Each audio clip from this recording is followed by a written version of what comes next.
자, 오늘 본문 말씀은 시편 73편 말씀입니다. 원래는 다 읽어야 되는데 그럴 수는 없지 않습니까? 그래서 17절 말씀만 한 절만 같이 읽도록 하겠습니다. 시편 73편 17절 주보에 있으니까 편안하게 보시기 바랍니다. 어차피 오늘 본문은 나중에 설교 중에 다 듣게 될 겁니다. 같이 읽도록 하겠습니다. 하나님의 성소에 들어갈 때야 그들의 종말을 내가 깨달았나이다. 다시 한번요. 하나님의 성소에 들어갈 때야 그들의 종말을 내가 깨달았나이다. 아멘. 저는 목회자로서 많은 성도들을 만나게 됩니다. 여러분은 저를 그냥 만나지만 저는 여러분과 같은 많은 분들을 만나게 됩니다. 또 하나님께서 요즘 들어서 더 많은 만남을 주신 것 같아요. 또 저희 부부의 사역이 그냥 한 교회만을 목회하는 그런 사명은 그것만은 아닌 것 같아서 많은 분들을 원하든 원치 않든 만나게 됩니다. 만나게 되면은 자연스럽게 그분들의 삶을 들을 수밖에 없고 또 공유할 수밖에 없습니다. 때로는 그분들의 고백이 아주 기쁘고 좋은 것일 때는 저희도 기쁘고 좋습니다. 특별히 주임주께 성도님들의 그런 삶의 간증들이 넘쳐날 때는 너무나 행복해요. 행복하고 저희도 참 좋습니다. 보람을 느낍니다.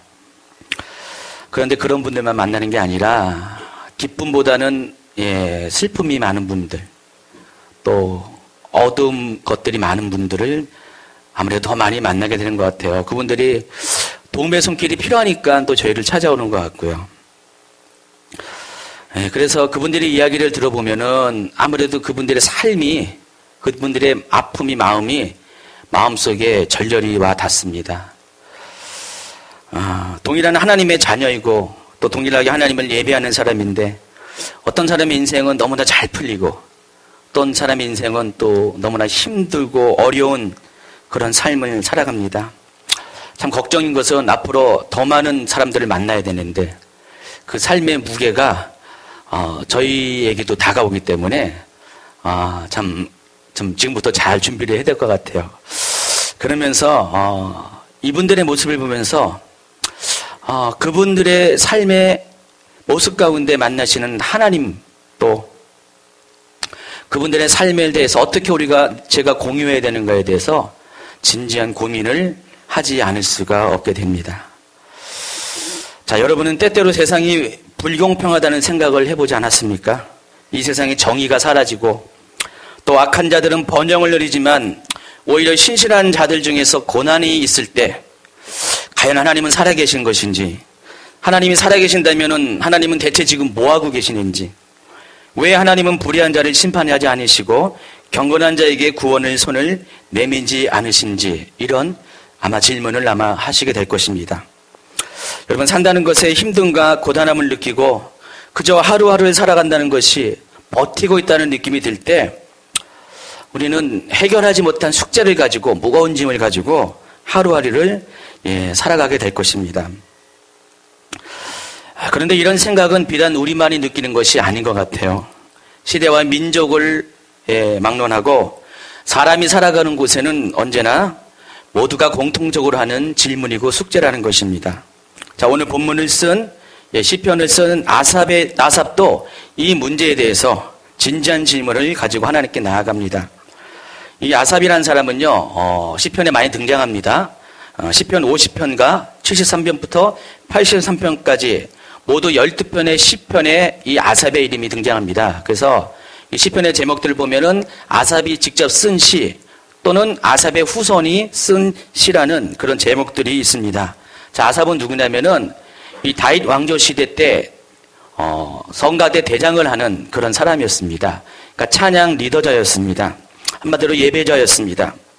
자, 오늘 이 본문에서 이 아삽은 1절 한번 보세요. 이 1절부터 쭉 보면은, 아삽은 이 악인의 형통함을 보면서 어떻게 자기가 반응한 거를 고백하는 장면이 나옵니다. 한번 읽어보도록 하겠습니다. 1절입니다. 하나님이 참으로 이스라엘 중 마음이 청결한 자에게 선을 행하시나 나는 거의 넘어질 뻔하였고 나의 걸음이 미끄러질 뻔하였으니 이는 내가 악인의 형통함을 보고 오만한 자를 질투하였음이로다. 자, 여기서 이 넘어질 뻔하다라는 말은요, 이전 번역인 개역 한글에서는 실족하다라고 표현을 했습니다. 그리고 걸음이 미끄러질 뻔하다라는 것은 어떤 뜻이냐면은 의의 길을 벗어나다, 또 하나님을 멀리하다라는 의미가 있습니다. 자, 오늘 본문에서 아삽은 실족할 뻔했습니다. 또 하나님을 멀리했을 뻔했다는 그런 고백을 하고 있습니다. 자, 왜 그랬습니까? 3절에 나와 있습니다. 다시 한번요. 이는 내가 악인의 형통함을 보고 오만한 자를 질투하였습니다. 그랬어요. 그것은 그가 사람을 보았기 때문에 그래요. 악인의 형통함을 보았기 때문에 그 마음속에 아까 제가 여러분께 드린 그런 질문처럼 그런 고백을 한 것이라는 것입니다. 하나님 왜? 도대체. 그래서 악인의 형통함을 보게 될 때 사람이라면 누구든지 다 질투하는 것이 당연한 것이에요. 4절 이하를 한번 보시면은요. 여러분을 보시고 저는 좀 더 다른 번역으로 한번 읽어드리겠습니다. 이 공동번역으로 읽는데 이 공동번역은 굉장히 리얼합니다. 예전에 그 11절 설교하면서 제가 말라기 3장을 공동번역으로 한번 읽어드린 적이 있죠. 굉장히 공동번역은 우리의 마음을 잘 표현하는 것 같아요. 그들은 피등피등 살이 찌고 그 고생이 무엇인지 조금도 모릅니다. 사람들이 당하는 고통을 겪지 않으며 사람들이 당하는 쓰라림은 아예 모릅니다. 거만이 그들의 목걸이요 횡포가 그들의 나들이 옷입니다. 그 비계덩어리에서 악이 나오고 그 마음에서 못된 생각이 흘러넘칩니다. 그들은 낄낄대며 악을 뿌리고 거만하게 울려대며 억누릅니다. 하늘을 쳐다보며 욕설을 퍼붓고 혓바닥으로 땅을 휩쓸고 다닙니다. 그리하여 내 백성마저 그들에게 솔깃하여 그들의 물에 흠뻑 젖어들었습니다. 그러면 산다는 말은 하나님이 어떻게 알랴? 가장 높은 분이라고 세상 일을 다 아느냐? 그런데 그들을 보십시오. 그들은 악인이어도 몸은 항상 편하고 제사는 늘어만 갑니다. 자, 아삽이 볼 때 악인들의 모습이 이렇다는 것입니다. 근데 반대로 이와 반면에 아삽을 포함한 의인들의 삶은 어떻습니까? 13절 이하에 또 나옵니다. 이것도 공동번역으로 읽어드리겠습니다. 나는 과연 무엇하러 마음을 맑게 가졌으며 깨끗한 손으로 살아싸움나이까? 이렇게 종일토록 얻어맞고 잠만 깨면 받는 것이 책벌일 바에야 나도 그들처럼 말하며 살고 싶었지만 그것은 당신 백성을 배신하는 일이었기에 혼자 생각하며 깨치려 하였습니다. 그러나 눈이 아프도록 고생스러웠습니다. 자신은 하나님을 정말로 열심히 예배하고 하나님 앞에 신실하게 삶을 살고자 노력하는데 악인들의 삶은 형통하는 것 같고 의인된 자신의 삶은 이와 같이 비참한 것을 보면서 아삽은 고통을 느꼈다고 말씀을 하고 있습니다. 개역개정에서는 16절을 그렇게 고통이라고 표현합니다. 내가 어쩌면 이를 알까 하여 생각한 즉 그것이 나에게 심한 고통이 되었다. 이렇게 말씀을 하고 있습니다. 제가 어제 어느 성도님 가정을 방문했습니다. 금요일 날 기도를 하는데 성령께서 마음속에 강하게 신방을 하라는 마음을 주셨어요. 그래서 금요일 예배가 다 끝난 다음에 11시 넘어서 12시 다 돼서 문자를 보냈어요. 그래서 제가 내일 좀 신방을 하겠습니다. 그랬더니 12시 넘어서 보냈기 때문에 주무셨겠죠. 아침에 이제 답장이 왔습니다. 그래서 꼭 오시라고 그래서 점심 지나서 그 집에 신방을 했습니다. 여러분이 좀 아시는 분입니다. 그분의 사정도 좀 여러분 아시는 분도 계실 것입니다. 몇 년 전에 어려운 일이 생겼어요. 이번 가정에. 원래는 정말로 행복한 가정이었습니다. 남부럽지 않는 가정이었어요. 소문난 인고 부부였고 자녀들도 잘 됐고 재정적으로 아무런 불편이 없는 한마디로 걱정 근심이 없는 그런 가정이었습니다. 권사님이신데 이분은 집에서 왕비처럼 살았어요. 정말로. 남편께서 너무나 자상해가지고요. 하나부터 여기까지 다 챙겨주시고 어딜 가든지 다 발에다 주시고 또 데리러 가시고 그래서 어떻게 보면 세상 물정에 대해 잘 모를 정도로 그냥 행복한 삶을 살았습니다. 그러다 어느 날 이 집안에 불행이 생겼어요. 집안의 가장이 갑자기 돌아가시게 됐습니다. 아무도 일에 대해서 준비하지 못했고 우리 가정에는 설마 이런 일이 생길 것이라는 생각을 하지 못했기 때문에 아무런 준비도 하지 못했습니다. 그래서 가족 모두가 큰 슬픔에 빠졌습니다. 그런데 문제는요, 이 슬픔이 너무 길었다는 것입니다. 뭐 몇 달 안에서 툭툭 털고 일어선 분 계시지만은 이분 같은 경우는 몇 년을 긴 터널 속에서 힘든 시절을 보냈어요. 뭐 다행히 저희 교회를 이제 한 2년 전부터 이렇게 어떻게 만나게 되고 알게 되고, 예, 오시면서 저희가 서울에 있을 때도 인천에 계시는데 꾸준히 오시면서 회복하시고 굉장히 좋아졌습니다. 근데 문제는 이 자녀들입니다. 자녀들이 회복이 안 되는 거예요. 어머니는 계속해서 이 예배 가운데 오고 또 여러 가지 어떤 하나님의 음성을 또 간접적으로 들으면서 또 위로도 받고 그때그때 어떤 슬픔 가운데서 격려도 받았지만은 자녀들에게는 그런 것이 없었습니다. 그래서 자녀들도 힘든 시간을 보내다가 특별히 그분의 아들이 이같이 행하시는 하나님에 대해서 도무지 이해를 못하는 것입니다. 왜 하나님은 내 아버지를, 사랑하는 아버지를, 아무 잘못 없는 아버지를 돌아가시게 했을까? 이것 때문에 믿음이 점점 약해지고 결국은 믿음을 아예 접어버렸습니다. 설상가상으로 자신의 비전도 점점 막히는 것이에요. 좋은 대학을 나왔거든요. 좋은 직장에 다녔는데 또 더 좋은 비전을 위해서 직장에 나와서 계속 고시를 보고 있었는데 번번이 실패를 합니다. 그러다 보니까 하나님에 대해서 분노를 하기 시작하는 거예요. 원망이 생기는 것이에요. 그래도 이전에는 그래도 띄엄띄엄 교회를 나갔다가 아예 교회를 나가지 않고 교회 나가는 가족들을 막 오히려 막 핍박을 하는 모습으로 돌아서게 됐습니다. 이런 상황 속에서 권사님은 어쨌든 간에 예배를 통해서 회복이 되면서 기도를 하면서 아들과 딸을 위해서 끊임없이 기도를 하셨어요. 자신의 뭐 영혼을 위해서도 기도하시겠지만은 아들과 딸의 경우가 이분 기도의 핵심인 것 같아요. 그런데 여전히 이 숙제에서 벗어나지가 못하는 것이에요. 1년이 되든 벌써 2년이 됐는데, 그래서 끊임없이 예배를 참석하고 기도를 하면서도 번번이 이 아들이 어려운 일이 생길 때마다, 꼭 시험이 실패할 때마다 깊은 실형에 빠집니다. 이번에도 그런 케이스입니다. 그래도 작년보다는 나은 것 같아요. 권사님이 작년에는 여기 와가지고 그냥 펑펑 울으셨대요, 혼자서. 근데 이번에는 그러지 않으셨다고, 목사님 제가 좀 씩씩해진 것 같지 않아요? 하면서 그러시더라고요. 근데 아니나 다를까 며칠 뒤에 보니까 여전히 큰 슬픔 속에 빠져 계시더라고요. 그래서 주님이 어제 저희들을 가라고 이렇게 강권적으로 보내신 것 같아요. 결과는 어떻냐고요? 물론 좋으니까 제가 말하죠. 권사님이 예배 가운데 회복이 됐고요. 정말 펑펑 우시면서 어제 예배 가운데 그 영혼 깊숙한 내면을 하나님이 터치하신 것 같아요. 이 문제는 자녀들의 문제가 아니라는 것, 바로 자신의 문제라는 것들을 깨닫게 하셨어요. 그래서 저희가 갈 때 목사님 이제 밥도 먹어야죠 하면서 확 바뀌시더라고요.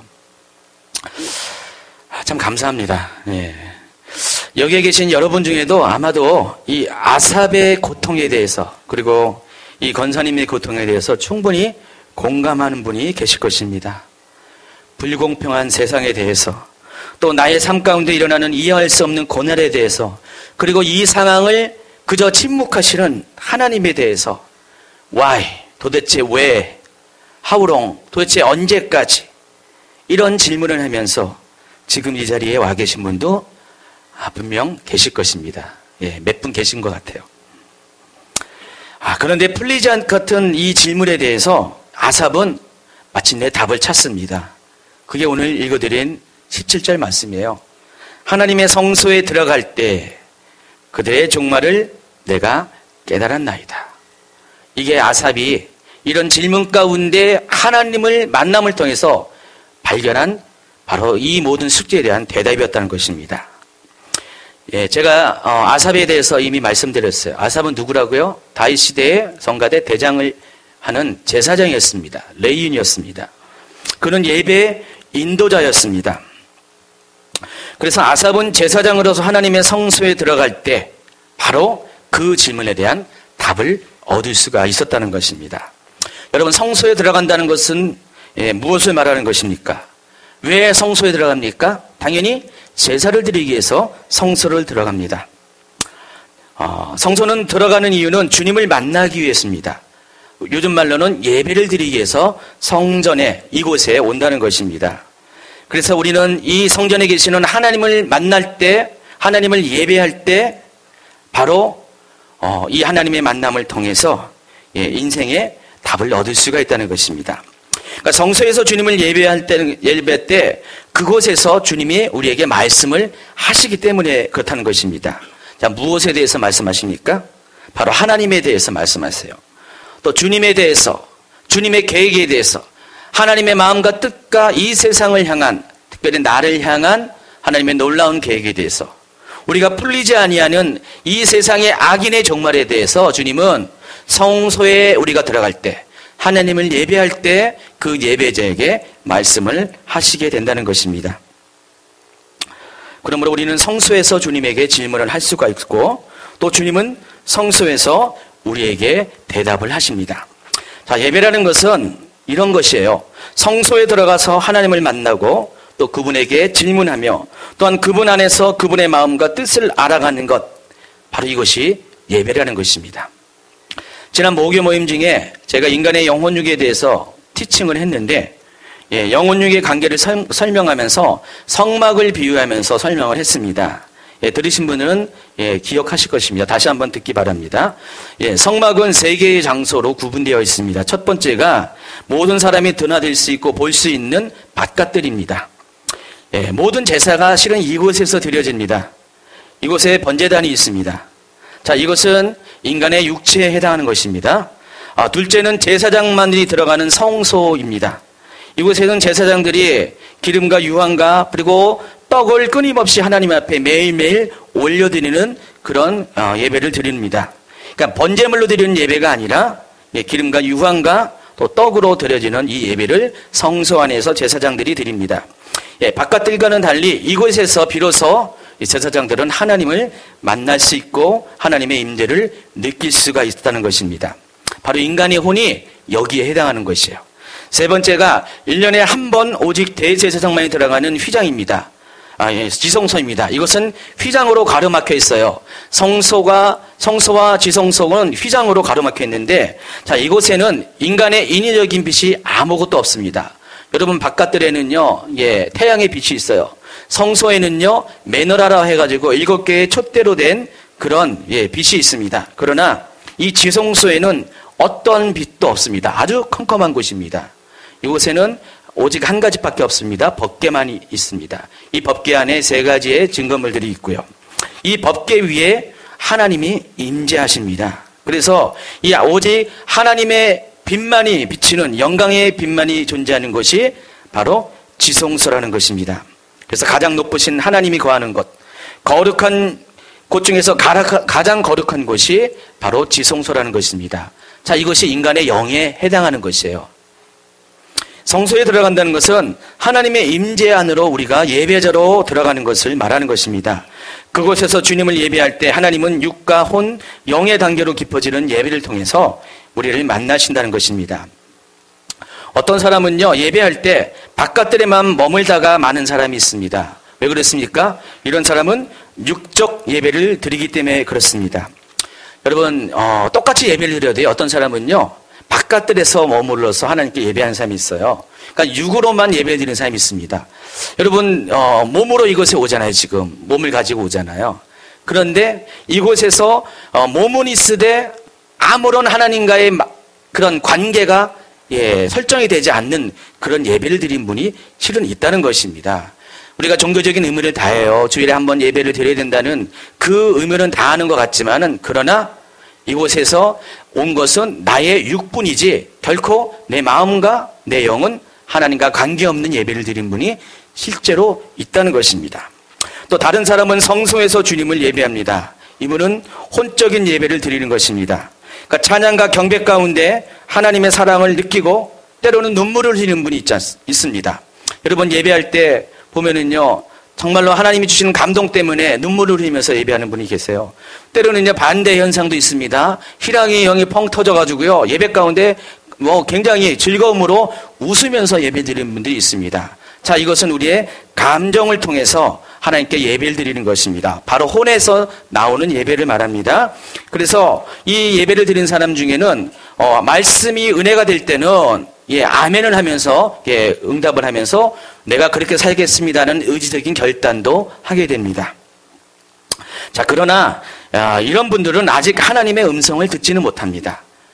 전해지는 말씀을 통해서 그것이 동의가 되고 의지적인 결단을 하되 하나님의 음성을, 하나님의 임재를 직접적으로 들어가는 경험은 아직 못합니다.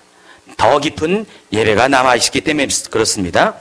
또 다른 사람은 지성소에서 주님을 예배할 때 주님의 임재 앞에 직접 서게 됩니다. 영적 예배를 드리는 사람입니다. 자, 여러분, 인간의 영이라는 것은요, 우리의 감정과 우리의 의지를 초월하는 것입니다. 영의 기능이 세 가지가 있는데 양심과 직감과 영적인 교통을 말하는데, 우리가 이 영으로 예배를 드릴 때는요, 우리의 인간의 감정들이 어느 순간에 초월이 돼요. 여러분 한번 이런 경험을 하신 분들이 아마 제 얘기가 무엇인지를 이해할 겁니다. 예배를 드리는데 수많은 사람들이 예배를 드려요. 지금은 여기 몇십 명 예배 드리지만은 수백 명, 수천 명, 수만 명이 예배 드리는 공간에 아무리 큰 악기 소리로 시끄러운 예배를 드린다 할지라도 갑자기 모든 것이 조용해져요. 세상은 간대없고 오직 하나님과 나뿐이다라는 그 찬송과 그 가사대로 정말로 하나님의 임재 앞에 내가 영으로 하나님을 만날 때는요, 이런 경험을 할 때가 종종 있다는 것입니다. 왜 그랬습니까? 하나님이 계신 지성소에는 빛도 없고요, 소리도 없고 세상에 분주함도 없고 거기는 오직 하나님과 나밖에 없는 밀폐된 공간이기 때문에 그랬습니다. 자, 우리의 영이라는 것이 그래요. 우리가 영으로 하나님께 예배를 드릴 때, 영이신 하나님을 만날 때 우리의 예배 가운데에서는 실제로 그런 현상들이 일어날 수가 있다는 것입니다. 그래서 이런 분들에게는요, 언어도 필요 없고 설명도 필요 없는 직관을 가지고 하나님과 영적인 교통을 나누게 된다는 것입니다. 그러므로 우리가 성소에 들어간다는 것은 무엇을 말하는 것인가? 바로 바깥들을 말하는 것도 아닙니다. 또 성소를 말하는 것이 아니라 궁극적으로는 지성소에 들어가서 하나님을 만나는 것이 바로 성소에 들어감을 의미한다는 것입니다. 바로 그곳에서 영적 예배를 드리는 것, 영신 하나님과 영적인 교제를 나누는 것, 이것이 바로 성소에 들어간다는 그런 의미라는 것입니다. 바로 이러한 예배야말로 진정한 예배입니다. 그리고 하나님은 오늘날 이러한 예배자를 찾으십니다. 요한복음 4장에서 수가성 우물가에서 만난 여인에게 예수님은 다음과 같은 말씀을 하십니다. 4장 21절부터입니다. 예수께서 이르시되 여자여 내 말을 믿으라. 이 산에서도 말고 예루살렘에도 말고 너희가 아버지께 예배할 때가 이르리라. 아버지께 참되게 예배하는 자들은 영과 진리로 예배할 때가 오나니 곧 이때라. 아버지께서는 자기에게 이렇게 예배하는 자들을 찾으시느니라. 하나님은 영이시니 예배하는 자가 영과 진리로 예배할지니라. 아멘. 자, 여기는 이 수가성은 어디에 있는 장소입니까? 사마리아에 있어요. 사마리아는 유대 땅과는 다른 곳입니다. 자, 유대 땅에는 예루살렘이라는 성지가 있고요. 그곳에 성전이 있습니다. 그곳에 언약궤가 있습니다. 하나님의 임재가 있는 곳입니다. 그래서 예루살렘에서 우리가 거하고 하나님의 성전에서 예배를 드릴 때 우리는 하나님의 임재를 경험할 수가 있어요. 그러나 사마리아에 있는 수가성엔 하나님의 법궤가 있는 곳이 아니에요. 하나님의 성소가 있는 곳이 아닙니다. 거기서는 하나님을 만날 수 있는 통로가 막혀 있는 곳입니다. 그렇기 때문에 제가 지난 주일 예배 때 잠깐 설명을 했습니다. 다윗 왕국이 둘로 쪼개졌을 때, 북이스라엘과 남유다로 쪼개졌을 때, 남유다에 있는 그 예루살렘과 성전과 그 하나님의 법궤가 북이스라엘은 없다 보니까 여로보암 왕이 어떻게 했습니까? 베델과 단에다가 성소를 만들었습니다. 임의적으로 성소를 만들고 하나님의 임재의 상징인 법궤가 없으니까 금송아지를 만들어서, 그리고 또 제사장들이 모두 유다로 내려가니까 어떻게 됩니까? 그냥 일반 백성 중에서 아무나 잡아서 제사장을 임명해서 거기서 이것이 하나님의 성소다, 이것이 하나님의 임재의 장소다 하면서 예배를 드렸다고 했습니다. 그러나 그곳에는 진정한 하나님의 예배가 들어지지 못한다고 말씀을 드렸어요. 그래서 북이스라엘 왕국은 진정한 예배가 없기 때문에 그 왕국은 하나님의 인도하심을 끝까지 받지 못했어요. 그래서 많은 그런 폐역과 많은 우상 숭배와 일어나는 것이 북이스라엘 왕국이었습니다. 바로 그 역사적인 배경, 영적인 배경을 가진 것이 수가성입니다. 그 수가성에서 여인이 예수님을 만난 것이에요. 근데 예수님은 그 여인에게 이렇게 말씀하시는 것이에요. 많은 사람들이 오직 성전에서만 주님을 만난다, 참된 예배를 드린다고 하는 그 생각 가운데 예수님이 뭐라고 했습니까? 이 산에서도 말고 예루살렘에서도 말라. 너희가 아버지께 예배할 때가 이르리니 아버지께 참되게 예배하는 자는 어떤 예배를 드린다고요?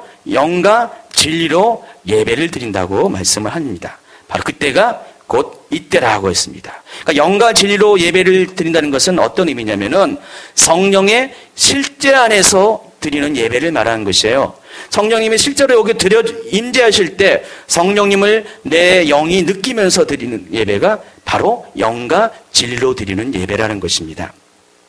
바로 그때가 곧 이때라고 예수님은 말씀하십니다. 고린도서 3장 16절에 보니까 너희는 너희가 하나님의 성전인 것과 하나님의 성령이 너희 안에 계시는 것을 알지 못하느냐. 사도 바울은 우리에게 가르칩니다. 자, 우리 안에 하나님은 성전을 삼으셨어요. 이미 성전은 무너졌습니다. 더 이상 예루살렘에는 하나님을 예배하는 장소적인 개념의 성전은 없지만은, 그러나 예수님은 어떻게 했습니까? 그 무너진 성전을 대신해서 자신의 몸을 성전처럼 무너뜨린 다음에 다시 세우심을 통해서 우리 안에 거룩한 하나님의 성전을 세우셨다는 것입니다. 바로 예수님께서 말씀하신 곧 이때라는 것은 내 안에, 내 하나님의 성전된 내 안에서 바로 내 영을 통해서 하나님과 만나는 예배를 드리는 것, 이것이 바로 성전의 예배를 말하는 것입니다. 자, 아삽이 뭐랬습니까? 성소에 들어갈 때 거기서 하나님을 만났습니다. 거기서 하나님의 인생에 대한 답을 모두 얻었습니다.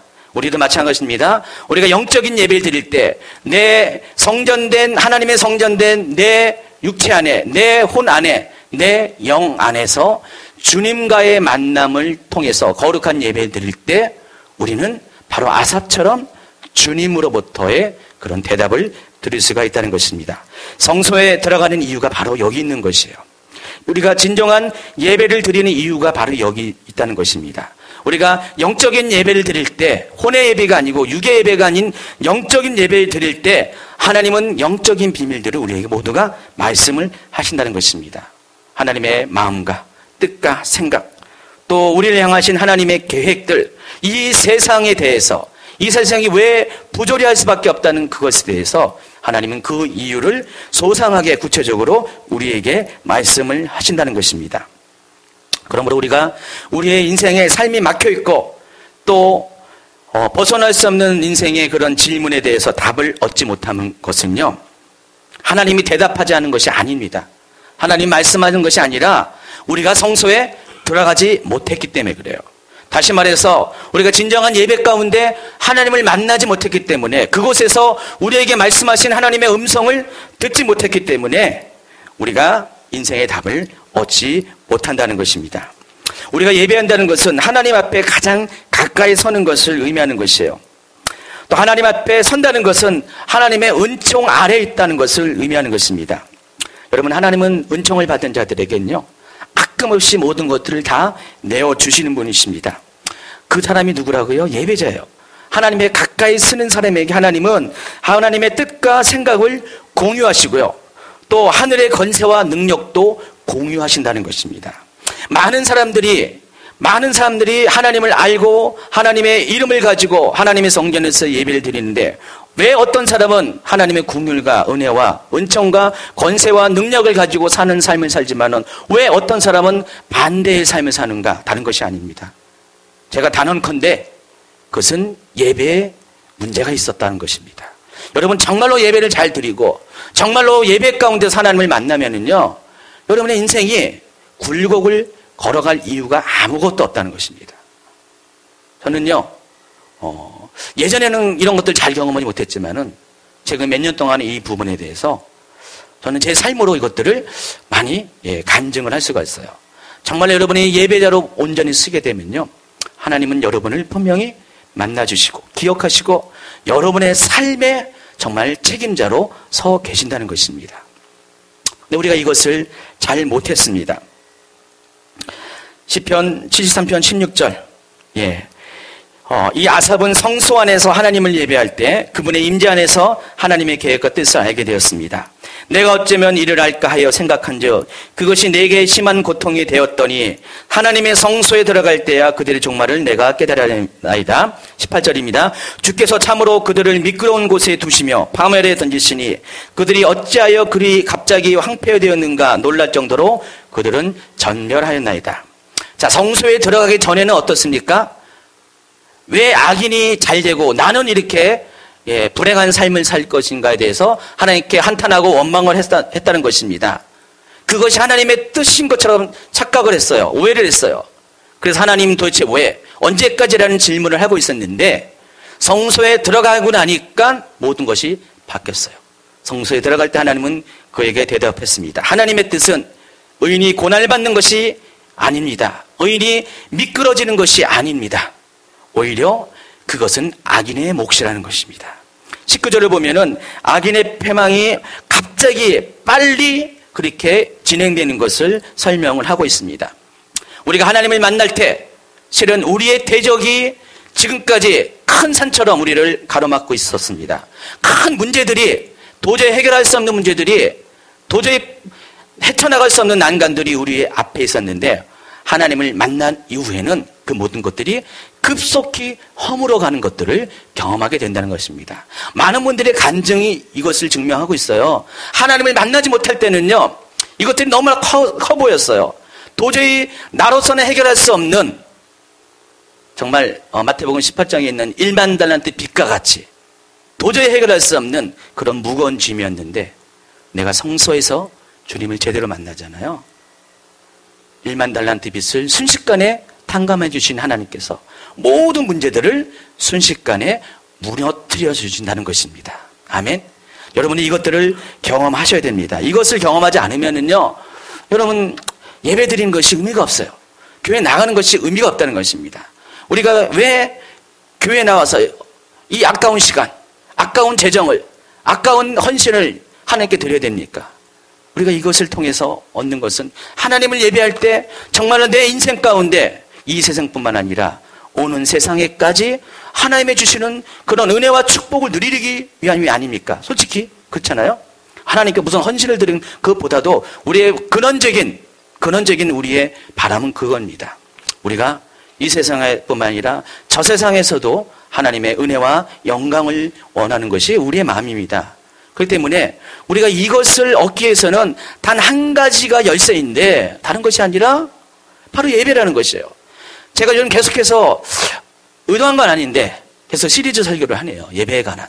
지난주도 예배에 관한 설교를 했습니다. 근데 제 마음이 아마 그런 것 같아요. 제 영이 그런 것 같아요.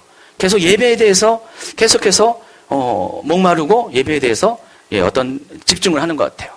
그러니까 여러분이 예배를 정말 잘 드리게 되면은 하나님은 실제적으로 우리 이렇게 만나주세요. 이 자리에 계시지만은 며칠 전부터 저희 교회에 오신 집사님을 보면서 집사님 힘을 받으시라고. 너무나 제가 그 집사님을 보면서 많이 흐뭇해합니다. 아마 하나님도 흐뭇해하실 것 같아요. 몇 주 안 되셨는데 예배 때마다 깊이 나와 계세요. 제가 지난주 예배는 엎드리는 거라 하고 있잖아요. 요즘은 맨날 여기 와서 엎드리세요. 엎드리면서 그 모습을 뒤에서 보면서 얼마나 흐뭇한지. 하나님도 이 엎드리는 집사님의 모습을 지금 보고 계실 거야. 엎드리면서 우시고 감격하시고 그러면서 점점 하나님의 얼굴이 막 그것에 비춰지는 것을 보게 됐습니다. 제가 보장합니다. 분명히 집사님 삶 가운데 많은 변화가 있을 것 같아요. 앞으로 예배에 성공하면은요 진짜 그렇게 됩니다. 예배에 성공하면요 하나님이 다 알아서 하나님의 은총이 자연스럽게 따라간다는 것입니다. 우리가 주님의 성소에 들어갈 때 경험하는 변화는 모든 것이 정지돼요. 진짜로 모든 것이 정지됩니다. 우리가 진정으로 하나님을 예배할 때 지성소에서는 시간이 없습니다. 환경이 없습니다. 나의 생각과 나의 감정도 마음도 다 정지가 됩니다. 세상은 간 곳 없고 오직 나만이 남게 되는 것. 아까 얘기한 것처럼 바로 그것이 지성소에서 드리는 예배입니다. 왜냐하면 지성소에는 고요함밖에 없기 때문에 그래요. 빛이 없기 때문에. 그래서 세상에 분주함도 없고요. 세상 사람들에게 부치는 감정도 없습니다. 제가 재작년입니다. 재작년에 이런 경험을 한번 해본 적이 있었어요. 그때 굉장히 힘든 시즌을 보냈었어요. 사람 앞에 비난을 당하고 핍박을 당하고 욕을 먹고 있었어요.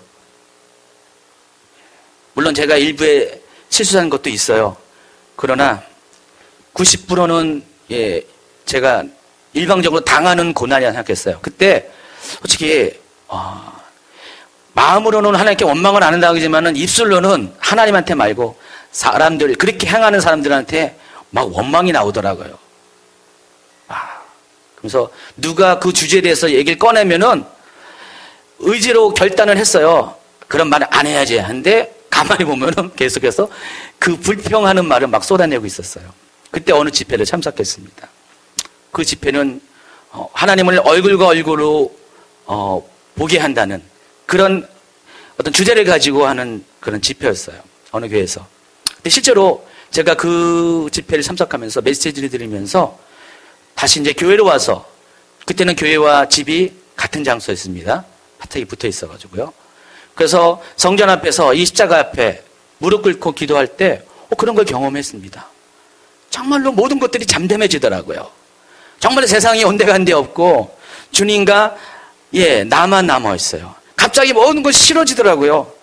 말하기도 싫고 생각하는 것도 싫고 밥 먹는 것도 별로 관심이 없고 잠자는 것도 별로 의미가 없고, 어떻게 보면은 세상 사람들을 보면은 굉장히 무기력하고 무의미한 것에 빠진 것 같처럼 보이지만 아니었어요.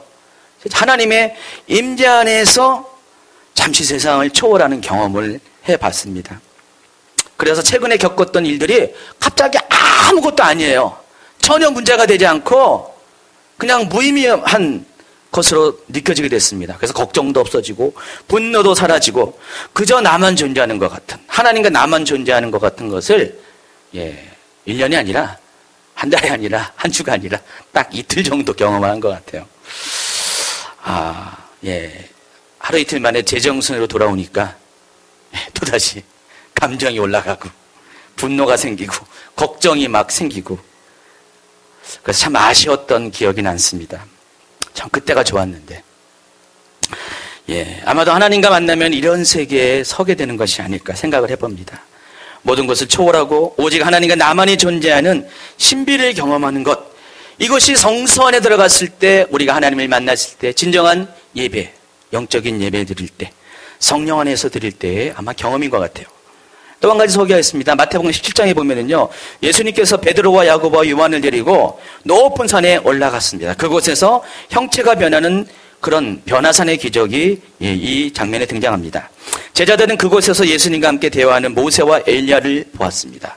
그때 베드로가 이같이 말합니다. 17장 4절입니다. 베드로가 예수께 여쭤와 이르되 주여, 우리가 여기 있는 것이 좋사오니 만일 주께서 원하시면 내가 여기서 초막셋을 짓되 하나는 주님을 위하여, 하나는 모세를 위하여, 하나는 엘리야를 위하여 하리이다. 자, 베드로가 지금 이 고백을 왜 합니까? 그는 지금 여기서 낙원을 경험했어요. 천국을 경험했습니다. 산에 오르기 전에는 세상의 모두한 분주함 속에서 살고 있었어요. 그런데 산에 올랐을 때, 변화산의 기적의 현장을 체험했을 때 그는 이것을 놓치기 싫었다는 것입니다.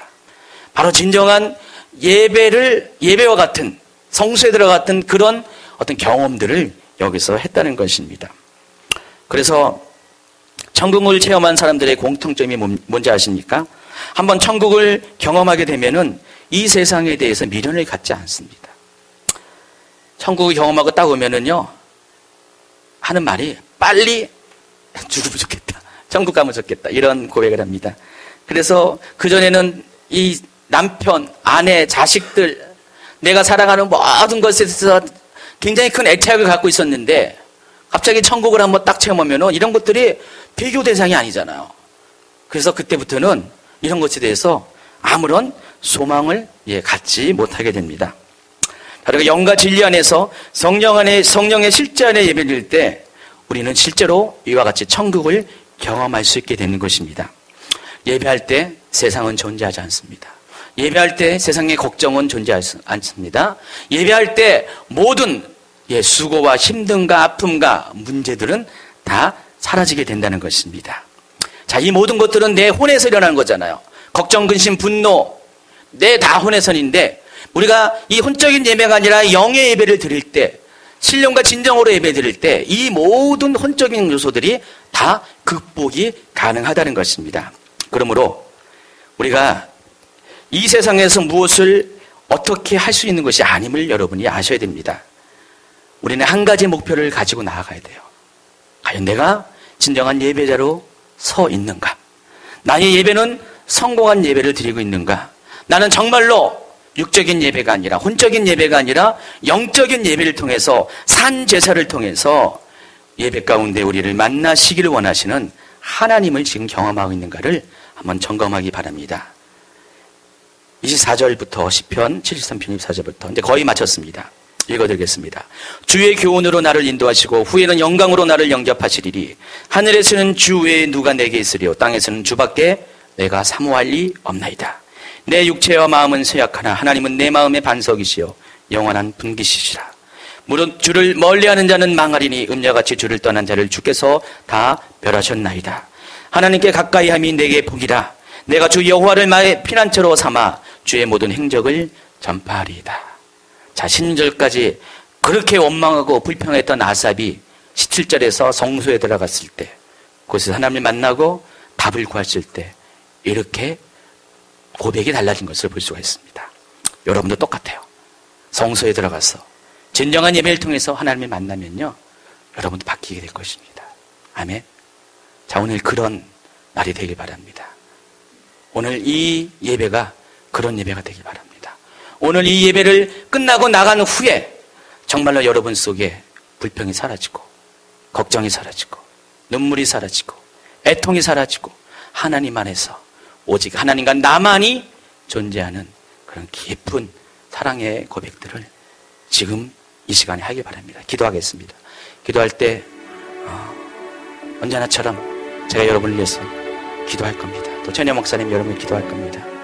기도할 때 여러분, 하나님, 내가 찬양과 경배만이 예배가 아닙니다. 말씀도 예배고 이렇게 기도한 시간도 예배입니다. 이 기도할 때 하나님, 나를 만나 주시옵소서. 내 영혼 깊숙한 곳에 내 육과 혼을 통과해서 내 영에 나를 찾아와 주시옵소서.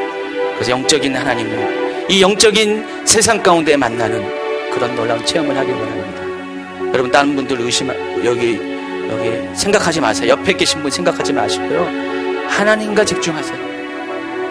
더 하나님께 집중하고 싶으면요, 정말 예배의 본질대로 여기 와서 엎드려서 이렇게 기도하셔도 됩니다. 네, 엎드리세요. 앞에 와서 엎드릴 분은 엎드리세요. 그럼 계속 다니면서 기도할 때 하나님 여러분을 기도 가운데 만나주실 것입니다. 여러분, 적어도 평생에 적어도 하나님을 이와 같은 만남을 가져야 되지 않습니까? 언제까지? 하나님 언제까지가 아니라 하나님이 우리를 언제까지라고 지금 말씀하십니다. 도대체 왜, 너는 왜 언제까지 나를 그렇게 영적으로 만나는 것들 거부하느냐? 맨날 이 바깥들에만 머물기를 좋아하느냐? 맨날 성소에서 감정과 그런 의지에 그런 매여있는 그런 예배만을 드리길 원하느냐? 주님이 여러분에게 말씀하고 계십니다. 오늘 전하나 시 바뀌어지는 그런 놀라운 축복된 시간 되길 바랍니다. 같이 기도합니다.